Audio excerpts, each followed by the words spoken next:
Welcome to the show, everybody. My name is Mark Farzetta. This is the Farzetta Show presented by MyBookie, mybookie.ag. Just lovely to have you along for the ride, especially after a 3-home run, 7 RBI performance by Kyle Schwarber to help lock up a series victory against the LA Dodgers. Love every second of it. Didn't look good early. Looked like the Phillies really hated Tyler Phillips for some reason, which would be why they just forgot how to play defense. And Kyle Schwarber was like, I got you, baby. I got you. One of the best things to come out of last night's game, other than the win, other than the obvious stuff, was some of the stuff that went on after the game, immediately after the game. I think that's when this conversation took place. Tyler Phillips talked to the media after the game, and he told a little story. When he was asked about Kyle Schwarber's amazing performance. And he said, after the game, Tyler Phillips, who, by the way, I don't give a damn what the box score said. His defense screwed him in this game. He was charged for 4 runs in the ballgame last night, over 5 innings of work, 4 runs, 6 hits, 1 walk, 3 strikeouts, through 79 pitches. Here's a guy that's still very much auditioning to stay in the Phillies rotation when Spencer Turnbull comes back, when Taijuan Walker comes back, when Ranger Suarez comes back. He's fighting for his job in the rotation, and he's done one hell of a job trying to fight for that spot, with the exception of the Mariners game. So he goes out there in what could be one of his last starts in this rotation in the near future, and the defense can't do anything. Brandon Marsh is misjudging. Where was Brandon Marsh's angel on that play that he dropped for Teoscar Hernandez? He got a double in that first inning. Trey Turner's throwing balls wide at first base, bouncing balls to first base. Austin Hayes is dropping balls there in left field that he's got his mitt on, literally hitting the palm of his mitt. You should make that catch, son. And the defense was doing nothing for Tyler Phillips. So later in the game, there was some conversation. I guess it was right after the game. I think that's when it happened. Kyle Schwarber and Tyler Phillips were talking. The two, well, Kyle Schwarber's the star of the game, right? And Tyler Phillips was like, hey, man, 7 RBIs, 3 home runs. That's incredible. I mean, you've had an incredible game. And Kyle Schwarber's like, hey, man, you were great.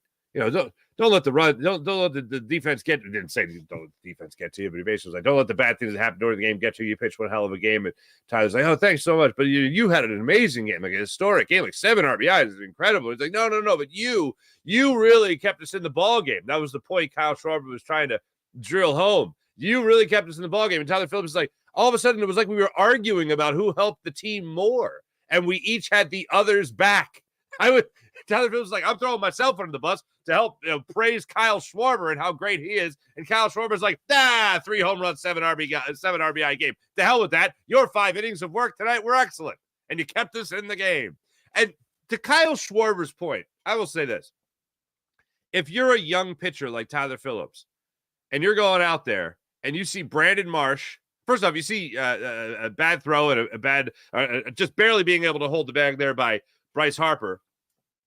You watch that against Shohei Ohtani. You originally think he's safe. He wasn't. He was called out. Then Brandon Marsh drops the ball. Austin Hayes drops the ball in left field for another run to score. And you're down 2-1.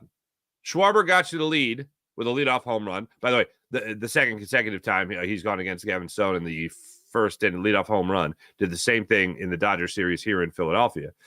Went out into LA and did the same thing. But right away, you give that lead back. You surrender the 1-run lead, and you go down by a run. You go down 2-1. Then in the second inning, Barnes leads things off with a single to right field. He hits Kiermaier. It's first and second with nobody out. Ohtani grounds out to first. Then he strikes out Hernandez on a cut fastball. And then Freddie Freeman gets a dying quail of a 2-run single just out of the reach of Trey Turner. Look, could Trey Turner have timed his leap better? Sure. But that ball looked like it was just meant to find the grass. I'll say that much. And at any point, did Tyler Phillips look shaken? Did he look rattled? Did he look like he was going to have to make a even earlier than 79 pitch exit? Not to me. And then he looked at him for the third inning. Goes out there in the third inning. He handles his business in the third inning. Goes out there in the fourth inning. Handles his business in the fourth inning. That's when Johan Rojas was in center field, as he should have been to start that game anyway. And he made himself a great play. Johan Rojas made a couple of great plays when he came into the game for Austin Hayes. And then Kyle Schwarber just kept mashing. The biggest hit, and I think Tom McCarthy asked him about this right after the game for Kyle Schwarber, the biggest hit for him was that two-run single, or should be two-run double that he had in the fifth inning, where 2 outs, runner on first and third, 1 out, runner on first and third, and he steps up there and he belts that, actually it was single down the right field line, and he plates 2 to make it a 1-run game. It was pretty special. No, it wasn't double. It was pretty special to watch that kind of performance, especially in that at bat. And then later he comes up again with the wild pitch. Could have been a grand slam, but the wild pitch brought Brandon Marsh home, I believe. Yeah. Made it a 5-4 game, and then Schwarber took care of the rest with a 3-run home run. We'll talk about it more specifically coming up in a second, but we'll run through the whole game. Another late game, 10-10 start time, which is, again, why we're a little delayed again starting the show today. Scoozy.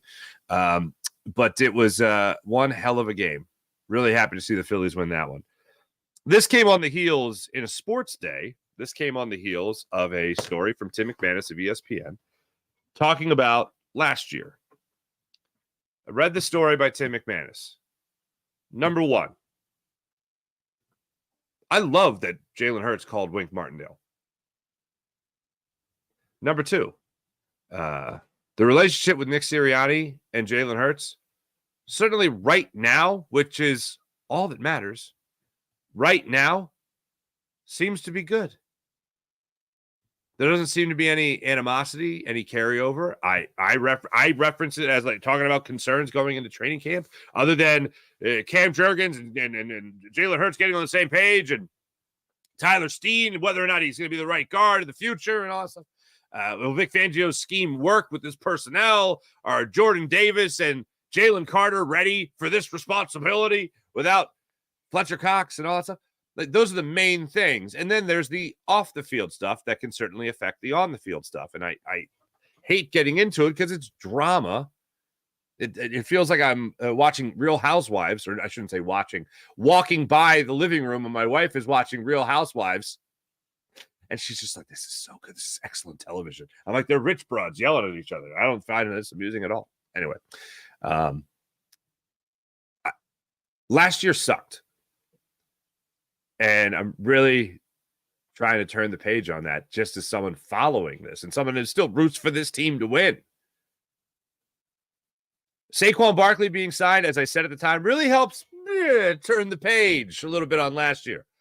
But Tim McManus, and to his credit, I give him credit, a lot of people are still looking for answers as to why the hell everything went to hell last year. And I think Tim's an excellent reporter. I think he wrote a great story. For Tim's perspective, for a lot of the fan base's perspective, it's a worthwhile story. I can understand why Jalen Hurts finds no value in it. To Jalen Hurts, you're dredging up things from the past. Again, I love that he called Wink Martindale, and I love that right now, it at least very much seems like Nick Sirianni and Jalen Hurts are on the same page. Maybe Jalen is a lot more confident in the spot that Nick is in now versus the spot Nick was in last year. And if you're talking about relevancy, if you're talking about a great explanation for last year, I felt that this story that came out by Tim McManus was an excellent context provider for why everything went to hell, and for why you now have a new offensive coordinator with full control, and you have a new defensive coordinator, and also why you have these coordinators that have so much experience compared to the other coordinators that have been here in the Nick Sirianni era. So again, I understand why Jalen Hurts is looking at, like, why are we bringing this up now? What's going on? We're good. Everything's fine. We're trying to get past last year. Why are we talking about it? I understand that perspective. And I also really admire Jalen Hurts for not flying off the handle, not copping a super negative attitude. You can tell he didn't appreciate the questioning, but I never got the thought that I never got given the impression that there was like animosity building between him and the media. He was genuinely, curious as to why he was getting the question now about something that happened at the end of last year. As far as the details in the story about Jalen Hurts and how he felt about Nick Sirianni, Didn't we all feel the same way about Nick Sirianni? You know, honestly, what? Who had confidence in Nick Sirianni last year? At the end of the season, or even during the losing 5 or 6 to go in the tank at the end of the year, who at the end of the year was like, you know, Nick Sirianni is still a brilliant game planner? What? It really did lend itself, and the only person cited in the story was Wink Martindale. Everything else was according to sources, and sources with direct knowledge of the situation and all that. And Tim is the last person I would think of to just roll up a ball of crap and just throw it against the wall and be like, oh, look, that sticks, you know? And what was described in the story is, I know what a lot of fans kind of expected, that Jalen didn't have a lot of confidence in Nick Sirianni. I think as a fan base, we don't have a lot of confidence in Nick Sirianni as an X's and O's guy. And as it turns out, the Eagles don't have a lot of confidence in Nick Sirianni as an X's and O's guy, being that they have brought in a coordinator that's like fully in control of the offense. The role that Nick Sirianni is in now, and obviously the title's the same as head coach, but what he does as a head coach now is vastly different than the roles he assumed when he was hired. So maybe game planner and play caller wasn't great for him. That's why he gave up play calling. Maybe game planning wasn't good for him also. That's why he gave that up, and now Kellen Moore is doing both those things. Maybe the best role for him is the guy that gives messages to the team, coaches the coaching staff, and make sure that there are plenty of bridges all over the place in the event that they have to get over some rough waters at the NovaCare complex. Closer to that guidance counselor role I joke about. The important thing is that right now it seems like things have smoothed over. It seems like right now the Eagles have given Jalen Hurts a coordinator and play caller that he can have a lot of confidence in, he can learn from, and also at the same time that Nick Sirianni can learn from. I was being interviewed yesterday, 2 interviews yesterday. One was with Locked On Sports, the other with our man Fuji and his buddy Al. It was a good time. Check it out if you guys can. But earlier in the day, I was asked a question about whether or not Nick Sirianni is the long-term answer for the Eagles at head coach. I think right now, yes, that's the goal, at least, of the Eagles, to have him as their long-term head coach. The story I've been going back to for the last couple of weeks, when I think about Nick Sirianni and the role that he's in now, is a story from Marcus Hayes that cited sources that Jeffrey Lurie looks at Nick Sirianni as if he is Andy Reid in training. So this thought crossed my mind: Are the Eagles putting Nick Sirianni in a position to learn? If this all goes well, which we all hope it does, if the Eagle, but however we feel about how Nick Sirianni, we all hope that this Eagles team wins 15 games, right? We all hope that this team is just incredible and all that. We hope that this team wins a Super Bowl. I mean, if the Eagles just have a really good year, Kellen Moore is elsewhere. Kellen Moore is a head coach next year. I'd be shocked if he was still the Eagles offensive coordinator after a great year. If they have a great year this year, I'd be shocked if he returns as the offensive coordinator next year. I don't think even the assistant head coach title will help him out with that. So then you go into this unfortunate, you go into this role of the vicious cycle that we've highlighted before. Of, all right, we'll get the new offensive coordinator here, and Jalen Hurts will learn from this guy. Will Jalen Hurts trust this guy? Unless that new offensive coordinator and play caller and game planner goes back to Nick Sirianni. So is the long-term goal for the Philadelphia Eagles to keep this coaching staff together for as long as possible when you talk about Kellen Moore and Vic Fangio? I don't think so. I think Vic Fangio is the staying power. Certainly not Kellen Moore. So is this a move? And the Eagles know that. So is this a move that would also not only just teach and bring along Jalen Hurts, but also teach and bring along Nick Sirianni? Again, forget about what the story even said.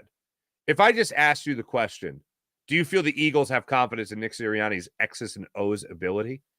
Are you really going to answer that question? Oh, yeah, they got confidence. After the demotions? after the dwindling responsibility we reference so often on this show? Because they don't. Like, the fact of the matter, they don't. If they did, we wouldn't be going through the cycle of offensive coordinators that we've gone through. Brian Johnson would still be here. I did find it interesting. If there's anybody that looked redeemed in Tim McManus's story, I think the person that would be redeemed is Brian Johnson, because Brian Johnson seemed like he was caught between a rock and a hard place of knowing Jalen Hurts, knowing what Jalen likes to do well, or what Jalen does well and what he likes to do, and then also trying to please Nick Sirianni. If there was one thing that I was ready to do a cartwheel over, it was the vertical routes. In the story, they reference how Jalen Hurts didn't want to do the vertical routes, how he wanted to throw over the middle more, how he wanted to throw closer to the line of scrimmage, how he wasn't afraid to go with, or how he wanted to go with the short to intermediate routes as opposed to airing the football down the field. That was like, oh, thank God. Okay, okay. The quad of blame that we've talked about so much, a lot of that was more so on Nick Sirianni, and Nick Sirianni overruling Brian Johnson in the moment. No, thank you. That's confusing. So I thought it was a really well done story. I thought it gave a lot of light, shed a lot of light on the things that we were questioning at the end of last year. And then it also helps you focus and understand that right now, that's why the Eagles made all those decisions. And we assumed all of it. This is more evidence to support what we assumed and more or less knew at the end of last year, and really was confirmed by the moves the Eagles made in the offseason. We'll let you hear from Jalen Hurts in his full answer when he was asked about, for I think, seventh time about calling Wink Martindale. And we'll get into the details and my reaction to that news. I told you I love it. I'll tell you why I love it coming up in a second. But I do want to celebrate this Philadelphia Phillies team, who, by the way, with the win last night, became had the best record in baseball yet again. So we're back to that status. Let's call it what it is here. I believe, according to the Elias Sports Bureau, hold on, I have it right here. According to the Elias Sports Bureau, the Phillies, despite playing like ass, their words, not mine, are the number one team in baseball again. Oh my God, Elias Sports Bureau, that's so nice of you. I think it's the first time they ever used straight ass. No, okay. Anyway, they have been terrible, the Phillies, since the All-Star break. The last time they won a series was obviously the series sweep of the LA Dodgers. They go into Los Angeles, they drop game one, and then they come back fighting in games 2 and 3. And yesterday, Kyle Schwarber had a historic performance. What was so amazing about his performance, I mean, 7 RBIs, let's get that out. That's amazing.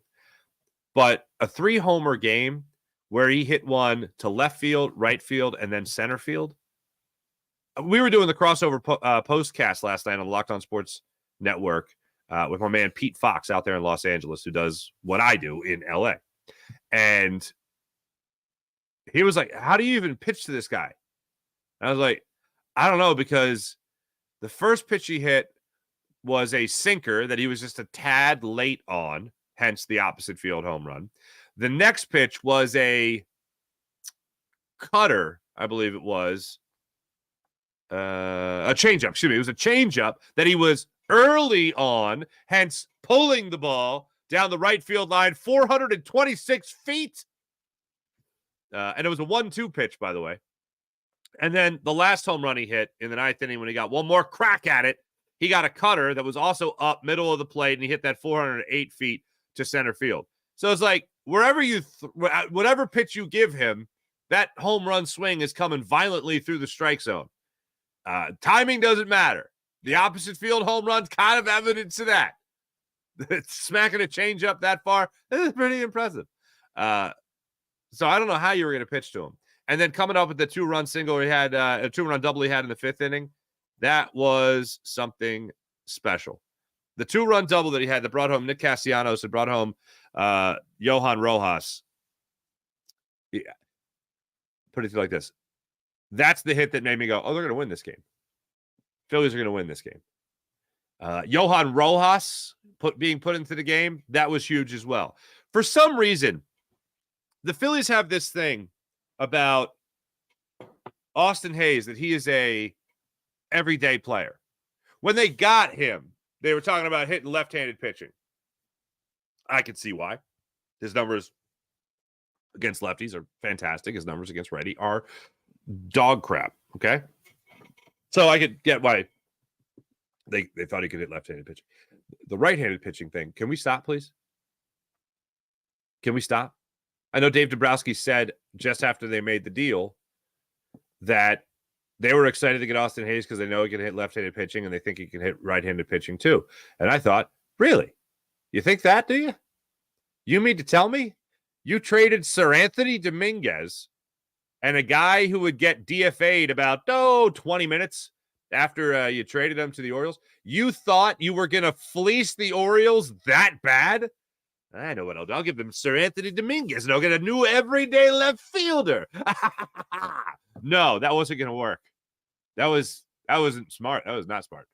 And hey, I like Austin Hayes. Don't get me wrong. But I also know what Austin Hayes is. Like, he's not a rookie that just started yesterday. And you're like, oh, no, he's really going to develop and hit right-handed pitcher. Here's what I hate about it, okay? I hate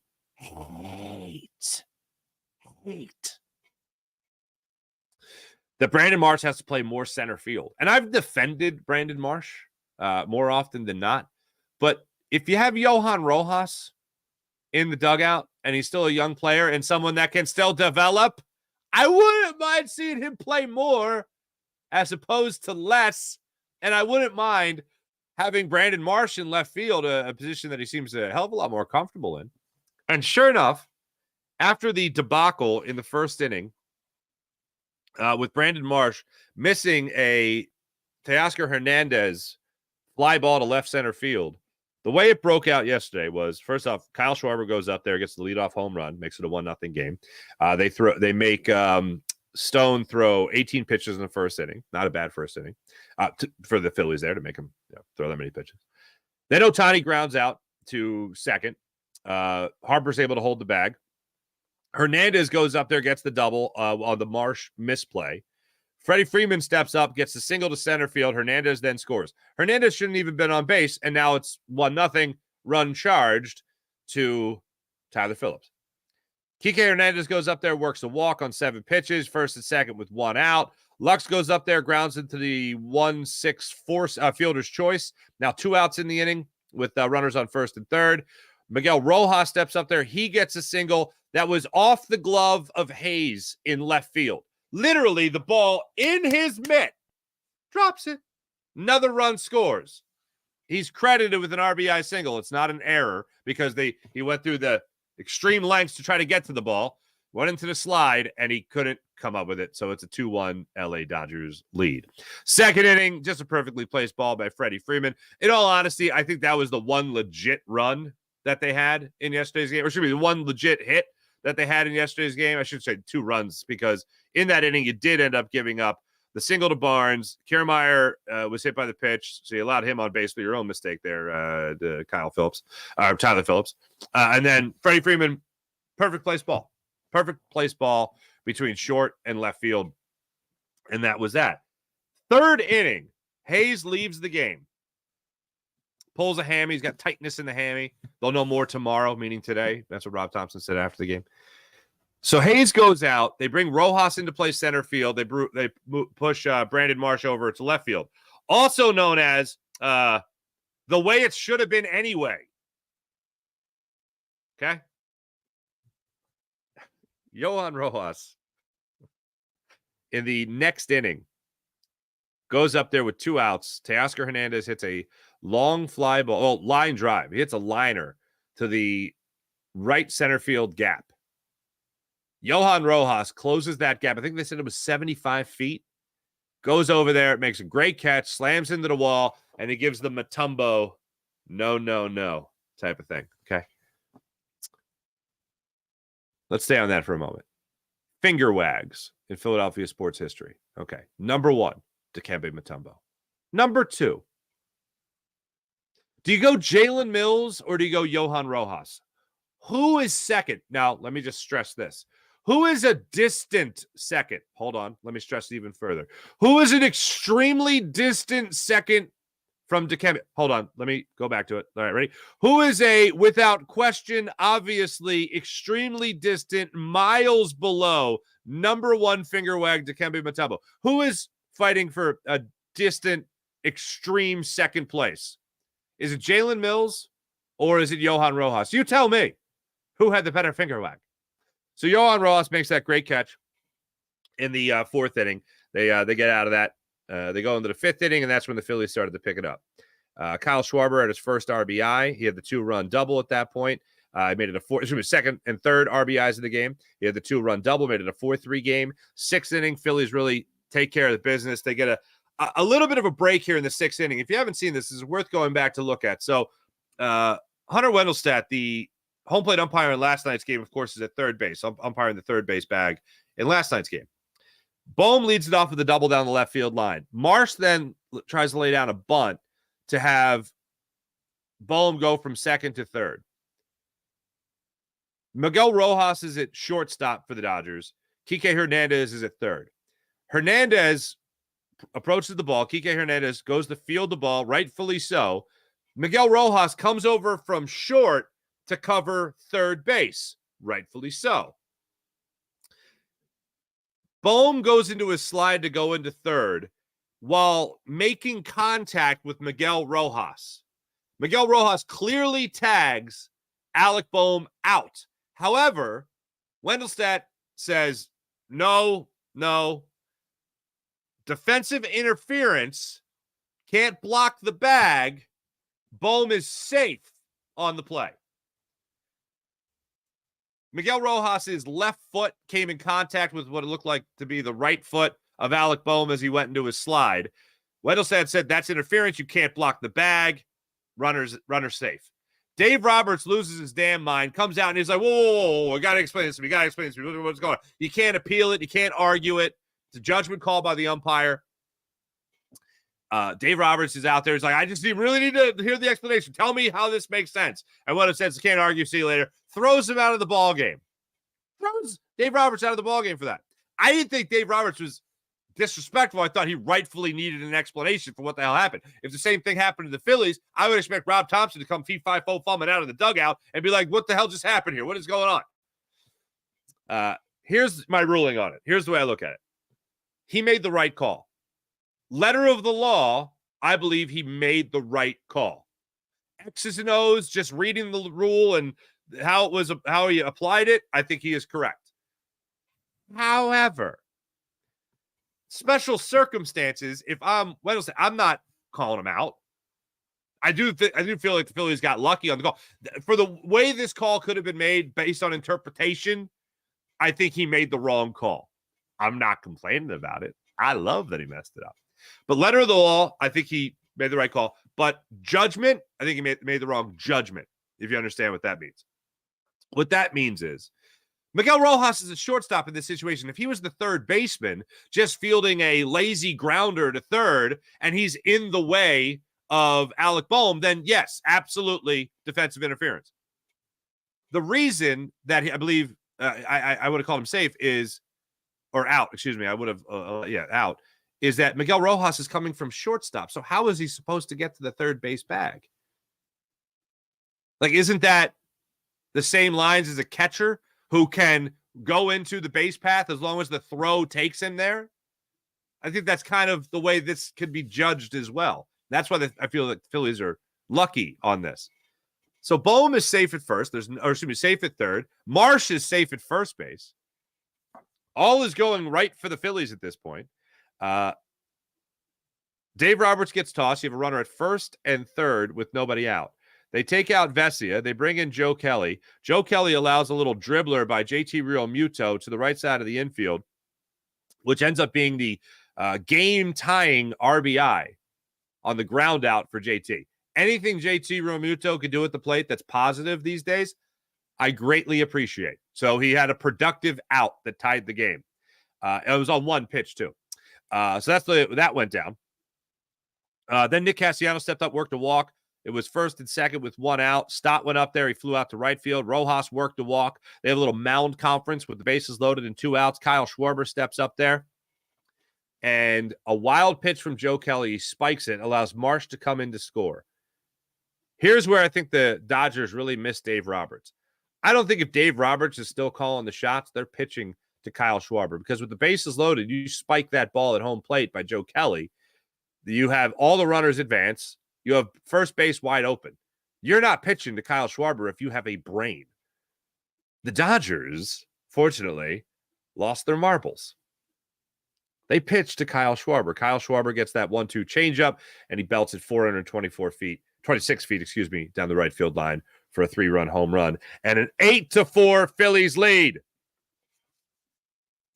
Marsh scoring made it a 5-4 game. I will say it did kind of suck that wild pitch took the grand slam away, assuming he'd get that same pitch. But anyway, yeah, if they pitched to him, they're damn right to get that same pitch. So 8-4, Phillies take that lead, and then Kyle Schwarber tags on one more to make it a 9-4 Phillies victory. It was a rough game to watch for the first 3 innings before they made the defensive adjustments. And by defensive adjustments, I mean Austin Hayes had to sit out the rest of the game. And then to see things get lit up by Kyle Schwarber, it was great. Rough night for Shohei Ohtani, 0 for 5. That means in the last 2 games, you went 0 for 9 against Phillies pitching. 0 for 9 against Phillies pitching, and Tyler Phillips had his way with them. How about that? So I loved all that. Loved all the stuff that came out after the game about Kyle Schwarber and Tyler Phillips, as I mentioned. So all that's great stuff. And again, the Phillies have the best record in baseball with the Cleveland Guardians losing last night. The Braves also lost last night. So again, the Phillies, despite playing awful baseball, the Phillies are now 7.5 games up on the Atlanta Braves in the NL East. That is what we are here for. Reestablish that lead in the NL East, reestablish a lead in the National League, reestablish a lead on the rest of Major League Baseball for the best record. Now, the team the Cleveland Guardians lost to is the team that you're going to take on next. The Guardians ended up losing the 2 games last night thanks to some bad weather. They had the doubleheader. Diamondbacks beat them in both games. Womp, womp. And the Braves, what was the final score? The 8-5. Man, 18 runs over the last 2 games Braves pitching has allowed. That's a shame. That's a shame. Phillies back at it tonight. 9:40 start time. That half-hour difference is such a difference for me. So, they're in Arizona for a 4-game series with the Diamondbacks. The Diamondbacks, by the way, have won 8 of 10. The Diamondbacks and the Padres are banging on the door of the Dodgers. They're both 3 games behind the Dodgers in the NL West. I got asked the question last night by my man Pete Fox on Locked On Sports Los Angeles. He said, if we're at the end of September and the Dodgers aren't in the playoffs, how surprised would you be? I thought about it. I was like, hold on a second. I knew the Diamondbacks were nipping at their heels. I looked at the standings, and I'm like, I would be surprised if they didn't make the playoffs. I wouldn't be shocked. The Dodgers still have Muncy to get back. They still have Mookie Betts to get back. They just got back Clayton Kershaw. Those are some pretty damn good. If you say that you started off in September, like where those guys could be 100%, those are some nice additions to make to the ball club for a September push. And they're not out of it by any means right now. So that's pretty damn good. By the way, since the Brandon Marsh catch in center field, the blind Marsh miraculous catch, the Phillies are now 3-1. Not too shabby. Not too shabby. All right, let's talk about your Philadelphia Eagles. Story came out yesterday, ESPN.com, Tim McManus. It's a great story. It really is. I think it really does give a lot of legitimacy to a lot of people thought about the way last year ended as to why it ended that way. I think a lot of us were kind of feeling that Jalen Hurts did not have confidence in the play calling, game planning ability of his head coach. And I also think that Jalen Hurts was a little upset for the way it shook out for Brian Johnson. And it looked like Brian Johnson did not have a lot of power last year.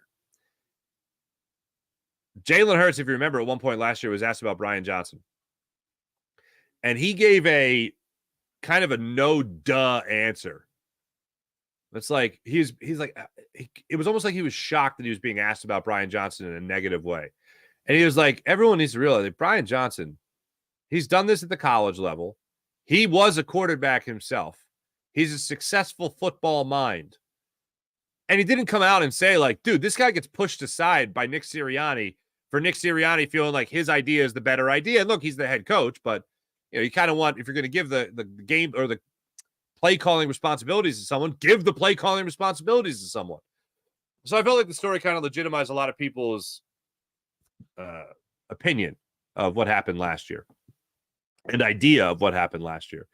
But the thing that I really did love was that above it all, one, it seems like right now, Jalen Hurts and Nick Sirianni are in a good spot. When Sirianni was asked about it yesterday, it was actually the last question in his press conference.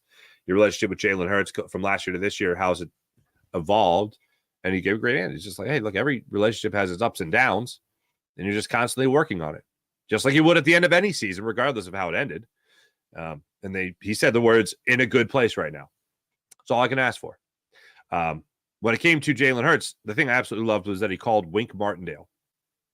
After the Eagles lost to the Giants to end the season, and Wink Martindale had his abrupt parting of ways with the New York Giants, Jalen Hurts called him up, knowing that Jalen Hurts was going to face a lot more blitzes, just like he did against Wink Martindale and the Giants. He was going to face a lot more blitzes against Todd Bowles' defense in Tampa for that first round of the playoffs. They asked Jalen Hurts about it. He's like, I just want to keep developing. They asked him a number of times about it. He's like, yeah, I want to keep pouring into the cup. That seems to be the theme this year. And I mentioned Devin White bringing it up time and time again about how he wants to A.J. Brown and Jalen Hurts to keep pouring into the cup every day at training camp. Great. That's the message. And Jalen Hurts wanted to do that even at the end of last year. Keep pouring in the cup. We didn't we all talk about how bad Jalen was at picking up the blitz and figuring out where the blitz was coming from, adapting when the blitz was in his face? Didn't we all talk about that last year? So the quarterback took it upon himself to be like, I need to know how to get by this. I need to know how to improve against this. Let me call the guy that I know will give me some answers, being that he's not even with the Giants anymore. And they talked for what was in the story reported as a 30-minute conversation. Jalen Hurts got whatever he got out of it. Bottom line is he made the call. He put in the work. He did the research on how to get better. And hopefully this year he's able to have time to apply it. And whatever Kellen Moore is doing for him, they'll have time to get better with it. And whatever Cam Jurgens is going to do for him, they'll have time to get better with it. So Jalen Hurts got asked I at least 5 times about Wink Martindale. And this is the point. It's about 2 minutes, so hang with him here. This is Jalen Hurts talking about Wink Martindale in that conversation and why it was relevant now. You get taken to this season. I'm curious to see where is this coming from randomly, this Wink stuff. There was a report from ESPN this morning that said you contacted him before the Bucs game. Something so long ago. Why is that relevant now? I didn't write it. First we heard it out today. Yeah. Who wrote it? I wrote it. Yeah. Okay. Well, why is that relevant now? Why is it relevant? Yeah. I'm trying to give proper context from what happened last season so we have a better understanding of where we are now. Okay. Well, I think for certain things, I appreciate what you guys do and everything you guys bring, the attention and sometimes the understanding. I think sometimes people are only able to know what they understand. Sometimes people don't know what they don't know. But in that regard, I think, where we are is you have reports and you have rumors and then you have reality. And, we're in reality right now. And we got different people doing different things and we have different responsibilities in their natural nature. But ultimately, we're just attacking it day by day, and this team is putting the best foot forward in effort and intensity. And it's really being a team and being together, and that's been my whole entire message, this whole entire training camp and this whole offseason. And so, it's been a good journey so far. And, I think, my natural nature is because I don't know about, but my natural nature is to block out the external factors because I think it comes a point where sometimes you question so much and the negativity becomes redundant. So this team is one of those teams that's going to do that, especially with the things that we've been able to experience. And it is a proper development. You know, it was a developing time. It was a time of development for us, and that's something we learn from. I like a time of development. The thing that I'm really caught up on, time for rumors and a time for, what was the word he used? Time for rumors, time for right now or reality. I take reality as right now. And I take that as, I understand everyone's got questions about last year. Speaking as Jalen Hurts, what I interpret from his answer there is, we're all learning. We're all growing.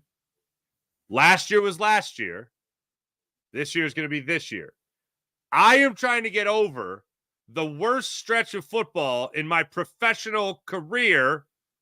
Like, think about this. What, getting benched at halftime for Tua and then last year's collapse? If you bring in college to it, you're talking about his college and professional career. The worst stretch? What sucked more for him? Getting benched for Tua or 1 and 5, excuse me, in the last 6 games last year? What do you think was more of a crotch shot in those instances? I'm going to say probably last year, because MVP,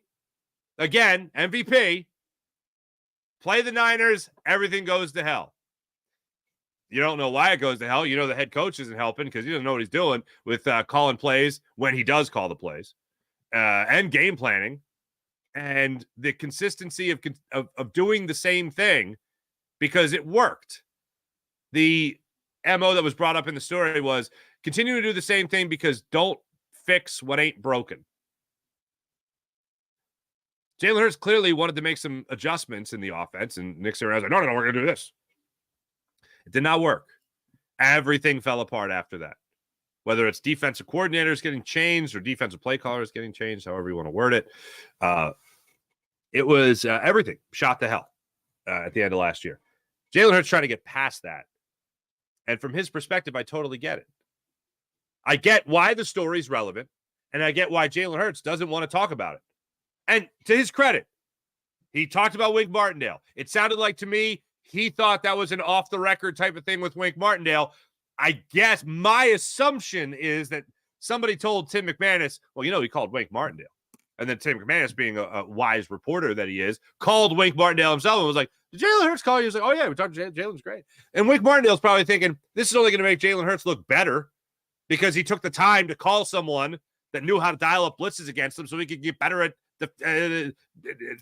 maneuvering away from blitzes or beating the blitz in general.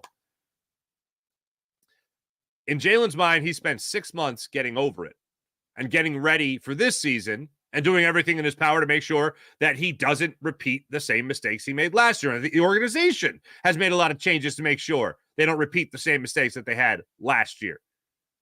So I really do commend him for, I don't think he ever really got testy, maybe slightly annoyed, which is understandable. But he just very calmly asked the question, why is this relevant now? And I do give credit to Tim McManus. He was there, and he owned up to, when he was asked about who wrote the story, Tim McManus was like, I wrote the story. And then Tim McManus had a great answer for why the story was relevant now, because it is important to understand where we were to understand where we are now. And looking at it, the Eagles, I think, have taken extreme measures to make sure that what they did last year, what happened at the end of last year, doesn't happen again. They brought in a better offensive mind in Kellen Moore. It is Kellen Moore's offense. Nick Sirianni is in a role now that I think he can excel at, and quite frankly, why he was hired. Like, he wasn't brought in because he was some innovative offensive genius. He was brought in because, well, he opens his heart. He has emotional intelligence, and he gets that. And of all the adjustments that Nick Sirianni has made as far as the dwindling responsibility, he has maintained a pretty positive attitude about it all. Yes, is he just happy to have a job? Probably. Is he happy that that job is head coach? Absolutely. But all this, I think, is being done not just to make the Eagles better right now, but also, I think, Nick Sirianni better in the long run. And this is a formula that the Eagles feel like they can have sustained success in. That I find hard to believe, that you could just keep changing coordinators and keep the head coach, and all of a sudden the head coach is going to become an offensive mastermind. I don't know. That's the vicious cycle with Jalen Hurts. It's weird. Doesn't make much sense to me, but it's weird. You know who I need to explain things to me? Darius Slay. We haven't focused enough on Darius Slay. The one guy that we're pretty confident is going to be the starting cornerback, the Philadelphia Eagles, and then other guys fighting for that other position. Darius Slay took to the microphone yesterday. I'm going to have to do a test run here. Give me 1 second. You like to use trash talk? Trash talk. Love you, Slay. Okay. All right. Darius Slay leading it off yesterday with some admiration from the fans. Love you, Slay. Love you too. Slay, how you feeling after 2 weeks of pretty humid conditions? Shoot, man, it's been real. It's been real now. It's been one of the hardest training camps by far as an Eagle. But it's good though. Good work. And, we need it. Getting in better shape. So it's good for us. There you go. All right. He loves you too, Darius Slay. All right, that's great. Hardest training camp. He didn't associate it with Vic Fangio, which I found was very interesting. He only associated to the weather, the humidity, the mugginess at the NovaCare complex. Okay.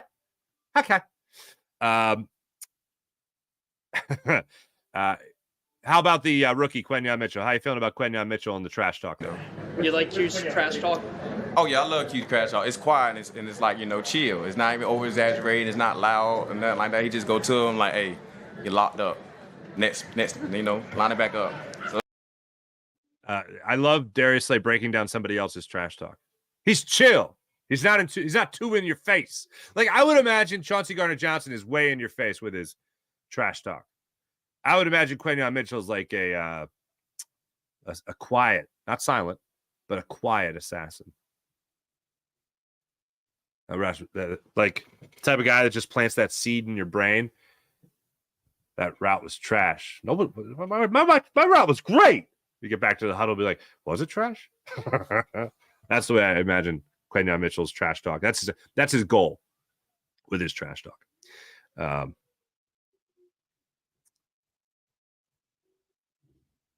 think this is my impressions of him been this is Isaiah Rodgers. He was asked about Isaiah Rodgers coming back after 1 year suspended, 1 year away from the game, and the level of play that he's at right now. My impressions of him been that is he's not as fast as me. He can be the second fastest on the team. That's cool. But other than that, athletic, special. He can do special teams. He's a great returner. Guy got speed. He can track the ball very well. He's getting way better in his press technique. So I've been watching him lately, man. He's been doing a great job, man. And for him to be sitting out for a whole year to come in like that and still be on top of his game, it's a good feeling.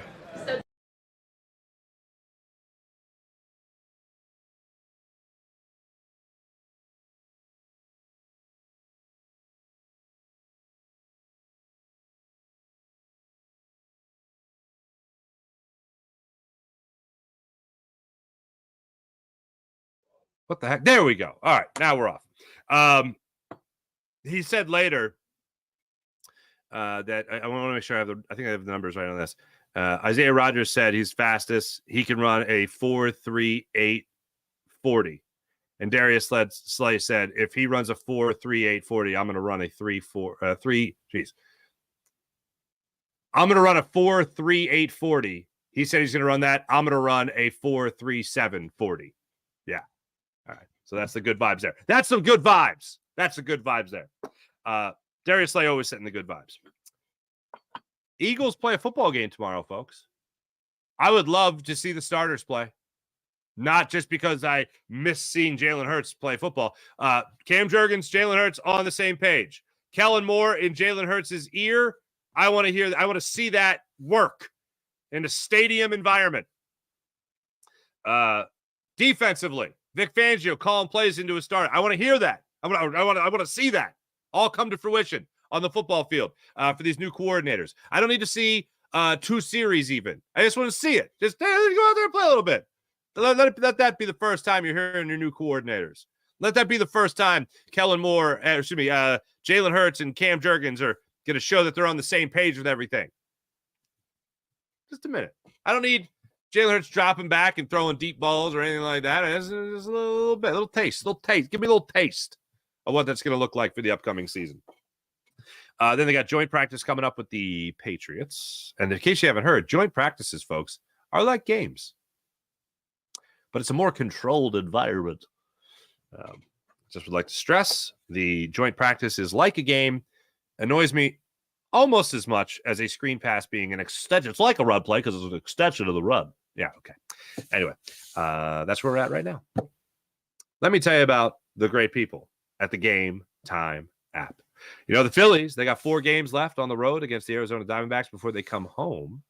And if you want to go to a game, download the Game Time app to your phone. Create an account, use promo code FARZI, and get $20 off your first purchase on the Game Time app.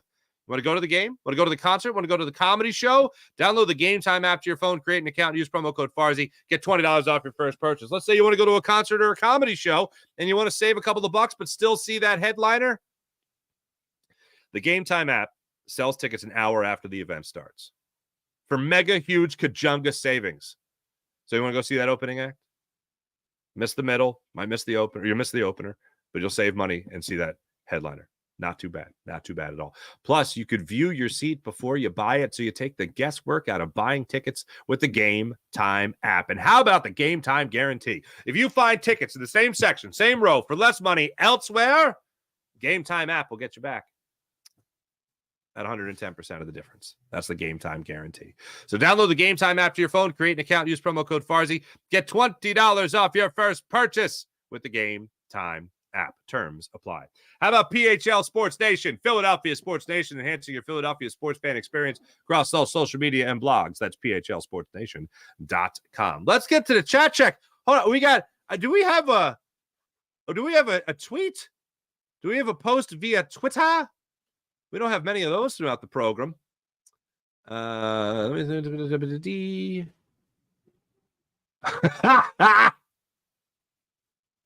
We do. We have 2 from the same person, I believe. Hold on. Is this my man, Joe? It is my man, Joe. All right. First one, Joe. It's about time you woke up there, Sunshine. Thank you. A little late, a little delayed. I know Joe's probably already at the gym. Joe probably already hit the gym. And I'm just starting my 6 o'clock show at a prompt 6:34. Miss Scoozy. But I think I also have Joe here on Twitter. I do. Rojas being in the field in general gives me hope. That's exciting. I like Johan Rojas playing in the outfield as well. Jason, hey, good morning. Jason, I was going to say that too, laugh out loud. Love that Schwarber is stepping up. So thankful we won. Home runs are a great deodorant, folks. When the Phillies are stinking, start hitting bombs, things work out. IBH, good morning. Sean Gillespie, what's popping? Crowley, what's going on? K. Raleigh. Way to go, Schwarber. Way to have yourself a game. 7 ribbies, folks. 7 ribbies. Sean Gillespie called it. Finally a series win. Keep going, Phils. Yeah, let's hope they stack them, baby. Let's hope they stack them. But I don't feel like waiting to tell you this, so I'm going to tell you now. Yeah, 9:40 start time. 9:40 tonight, tomorrow, and then it's 8:10 on Saturday night. And 4:10 Sunday afternoon. So tonight you got Allard versus Montgomery, Wheeler versus Nelson, Nola versus Gallen, and then Christopher Sanchez. That's what it looks like. And then you're home for 5 games. Marlins for 2, Nationals for 4. Before you go and face the Braves and the Kansas City Royals.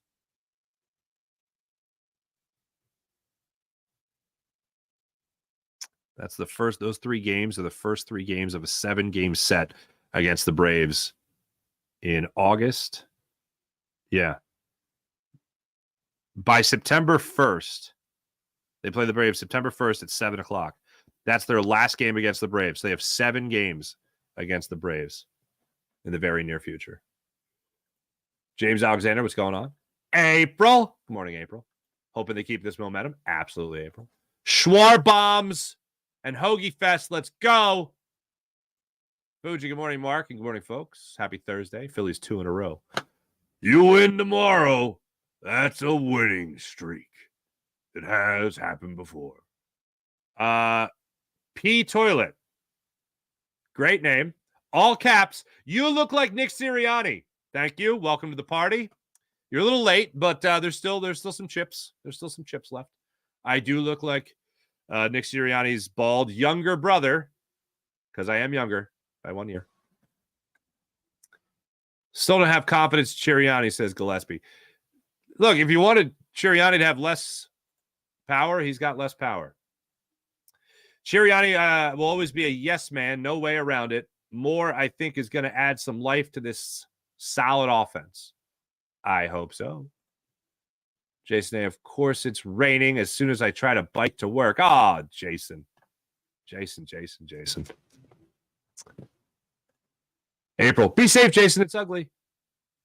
Please leave. Debbie Dog? No, wait, the dog had a different name.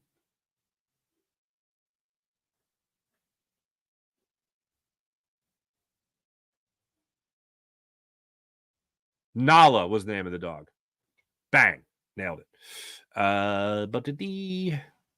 Oh, hi, by the way. Hi, Domination Lick LLC, whatever. Swimming to work? That's funny. His leg blocked Bohm's foot. Correct. That's why, letter of the law, he made the right call. Relax on Real Muto's offense. He calls the game. His defense is tip-top. And like most players, he will get to his mean and start hitting again. His mean?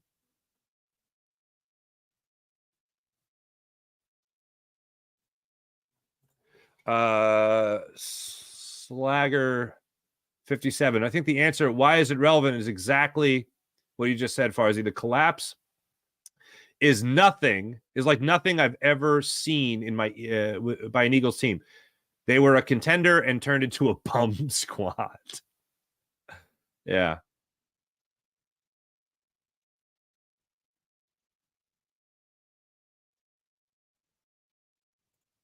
Laugh out loud. I rode my bike anyway. I might as well have swam. That's funny. Oof. WC13, Kotite. I remember Kotite sticking out his chest. They were like 7-2, and he's like, I need a contract extension. And then they lost every game. Sean Kilrain, exactly. Hurts calling Wink shows he wants to be an elite quarterback. Do you agree? Absolutely. And Wink Martindale even praised him. I got the vibe from Jalen Hurts that he thought that conversation, again, was off the record. I don't think he liked that it was out there. He was also asked if that was the first time if he's ever called a defensive coordinator again, or if he's ever called a defensive coordinator at any other point in his career to kind of pick his brain. And he said, I use my resources. I try to be resourceful as possible. And I love that. Don't you want that? I kind of want that. Team wasn't coming off a Super Bowl and working with an MVP candidate. This team wasn't coming off a Super Bowl and working with an MVP candidate? MVP leading candidate. Okay. WC13. I don't care. That was the worst collapse I've witnessed. 7-2 to no playoff appearance. Yeah, that was pretty terrible. 10-1. And the other reason they were in the playoff that they looked like they didn't belong in is because they collapsed off that big record. Yeah, 10-1, number 1 seed and all that, to lose the way they did. Holy Stromboli.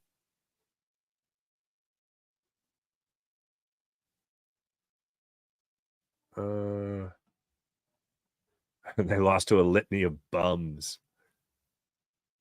Daz, I hate the West Coast games. Orioles look so good. Man, I love watching the Phillies smack the Dodgers around. It is fun. There was a guy who asked a question last night from Los Angeles about whether or not the Dodgers were ever for real. And I'm like, oh my God, they're asking the same question some people are asking here in Philly with the Phillies being as bad as they've been. I'll put it to you like this. If the Phillies play the Dodgers in the postseason, the Phillies win. But the Dodgers, I do think, are a better baseball team in general than the way they play against the Phillies. I mean, they've beaten them once in 6 games. So, yeah, I think it's kind of easy to say that the Phillies are the better team. But I do believe the Dodgers, against most other teams, can rake. They just don't. The Phillies just have their number. Bobby Witt might be the best player in baseball. Yeah. He is pretty incredible. Forget about any. No, you can't do the all. You can't hit in the home run derby because then you're going to suck. Bobby Witt Jr.'s been like the best player in baseball. Teoscar Hernandez has been pretty damn good for the Dodgers as well. So that's kind of dead. You know what I mean? Dead. Live. I see him live in person. Okay, fair enough. Thanks, everybody in the chat. You guys are wonderful, as per usual. Let's get to the morning rush brought to you by Sky Motorcars, SkyMotorcars.com. Hey, Team USA, Serbia. Little Joel Embiid, maybe? Fresh off his 14-point performance. Right? USA, Serbia. Nikola Jokic going for basketball. Look forward to that today. And the Phillies, 9:40 tonight against the Arizona Diamondbacks. That gets underway. Thanks for watching. Thanks for listening. I'll be on your Locked On Sports Philadelphia postcast tonight. Just me. No crossover tonight. Me talking about the Phillies hopefully beating the Arizona Diamondbacks tonight. We'll see if the Phillies make the change again of moving Colby Allard to the starter that pitches second. See if Orion Kerkering gets the start again tonight. The opener, Orion Kerkering.